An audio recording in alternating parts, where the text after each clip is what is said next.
right, boys, this has been a great one. Did some time at Laguna Seca.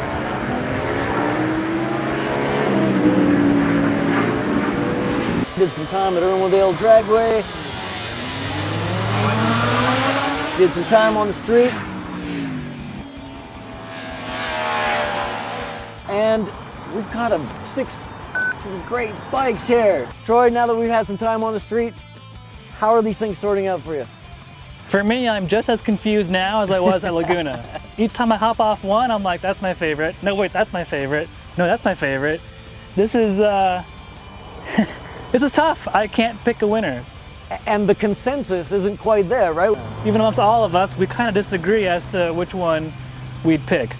If you're looking at these bikes, you might notice a lack of a Suzuki. The GSX-R 1000, it's a great bike in its own right. But the last time we put Japanese leader bikes against each other, the ZX won, so that's the reigning champ to come in against these new or revised bikes here. You might also see that we have the Aprilia RSV4 RF and the Ducati Panigale S. And you might be wondering, well, why aren't the base models here? Well, they're not available yet. So that's why we have these versions. How about if we bring Tom in on this? He missed the track time as Doug Chandler was there. Tom, glad to have you back. How are these things sorting out for you? Yeah, I was really super bummed to miss Laguna Seca, but I'm glad you found somebody of equal skill set in the form of Doug Chandler.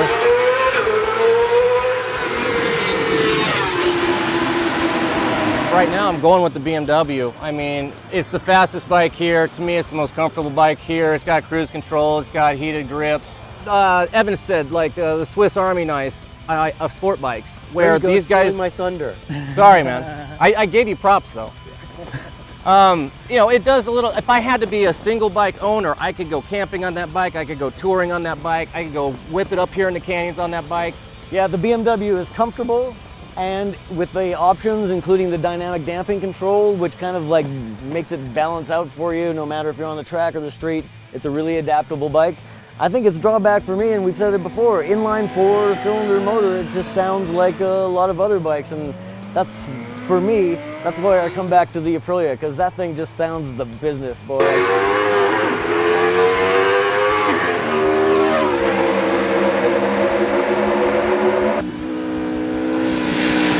Sean, you're a big fan of that too, right? Yeah, I think for me, even comfort-wise, the Aprilia is slightly more compact than the BMW, but the shape of the controls, the ergonomics, it's sort of a sweet spot. I think you said it was your favorite ergonomically, and you and I are about as far apart in size as we can get, and it fits me perfectly and it fits you perfectly, which is kind of a neat piece of voodoo there.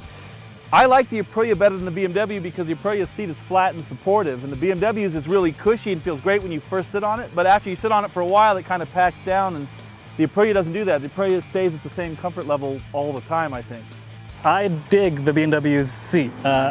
It is comfortable, it's plush, but for me and my bony butt, it stayed plush and comfortable throughout my ride with it. You're not heavy enough to blow through the foam. Exactly.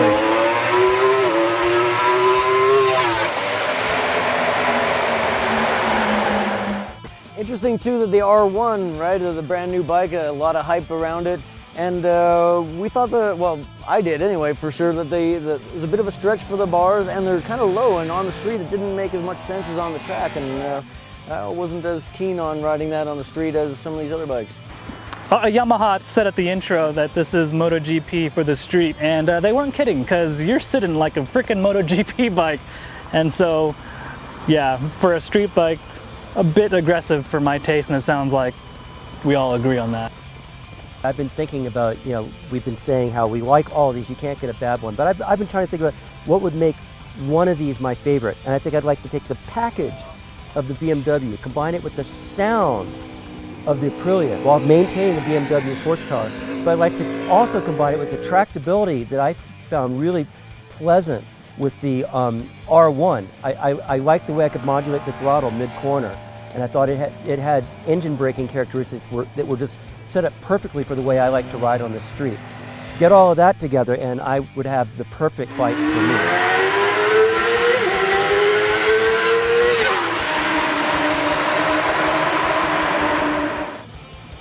I love the Honda's package. It feels most like a 600 to me, and that's my size. A little bit different ergonomics on the SP, but it's fuel injection. You get a little bit of abruptness when you reapply throttle, and it kind of shows the machine's age, right? My issue with the Honda, aside from the soft power delivery, was something about the bar angle. Some of y'all didn't like the fold-up legs. I didn't mind that, but the bar angle made my wrists ache after a while. Right. And I didn't get that on the others. Yeah, I thought the bar angle on the Honda was fine.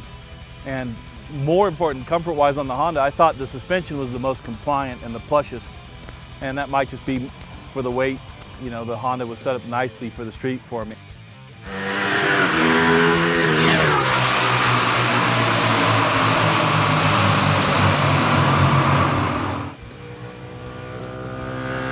One thing that also exists, and we haven't even talked about it yet, is the massive amount of torque that the Ducati makes. Yeah. The bigger engine definitely helps with the mid-range and the torque output. This thing is just ferocious. I was saying it at the track, I'm saying it at the street. That mid-range torque, I think we saw 96 pound-feet on the dyno. By far the most of this bunch here. And it packs a punch. The interesting thing is both the BMW and the Aprilia beat it in top gear roll-ons on the freeway. Now, part of that's because I was on that, so there's a power to weight issue, but And gearing. they did pull away from it. The Ducati's electronics are great. It also is the only one here with adjustable engine braking control, so you can adjust how much you want. And its auto blipping downshift was fantastic. And once you get used to that, you get on another bike and you go, wait, well, I gotta actually use the clutch?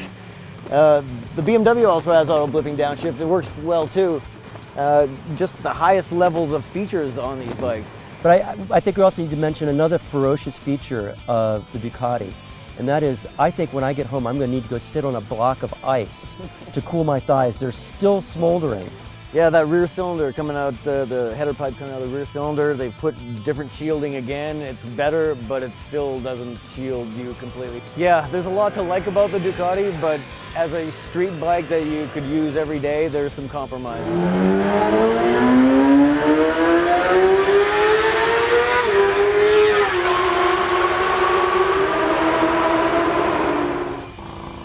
We've also got to say something about the Kawasaki, right? Our reigning Japanese champion, and it's still good. It went great on the track. It's trash control. It's a few years old. Still worked great. It's a really fantastic bike, but it is showing its age compared to some of these other ones.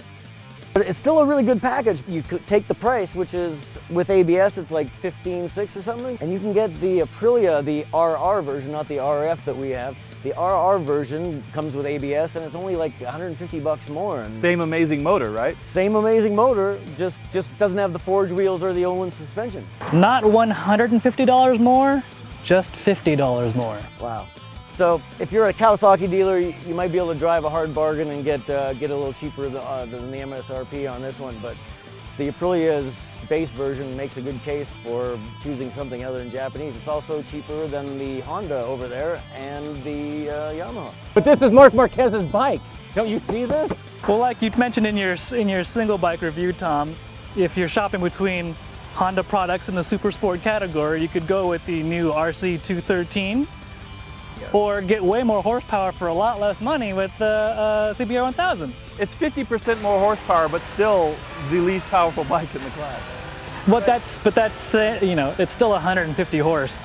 It's a lot of power, no matter who you are. The Honda 150 horsepower is more than the regular RR with the SP version, but only 150. The ZX did about 160, so 10 more horsepower.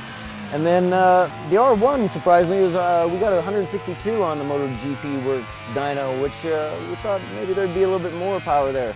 And then things started getting really high after that. The Aprilia did about 174, the Ducati 173, plus its big, gigantic torque. And then the winner, of course, it comes back to BMW again, the revised motor for 2015. That thing pumped out 183 horsepower at the rear wheel. This is like serious power here. And I don't care what you say about the inline four sound. I think it sounds pretty sweet when it gets on the pipe.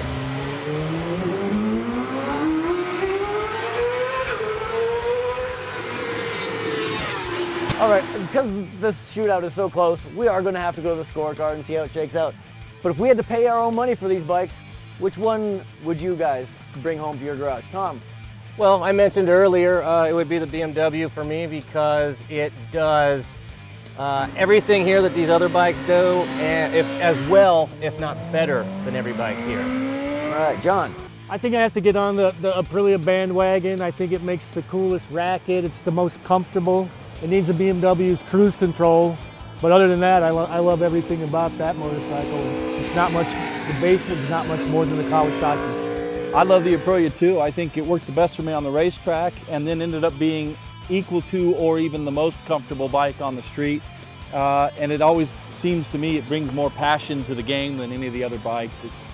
It's got soul that strikes me just right. Since I'm being put on the spot and I have to choose one bike, BMW, jack of all trades. I don't want to jump on the bandwagon, but I'm going to Aprilia. That one just speaks to me. I really like the Ducati too. It's a really special motorcycle, but the Aprilia does talk to me most directly. I love that bike. I love riding it. I love twisting the throttle on that thing. Well, it seems like we have a split decision because I'm going to go with the BMW. I like its versatility and the fact that there's pretty much anything I could desire to do with a motorcycle on the street, it's capable of and capable of doing really well.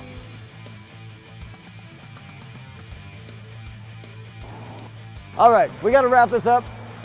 Go to Motorcycle.com to read the whole test because there's a whole bunch going on here with these 6 fantastic leader bikes.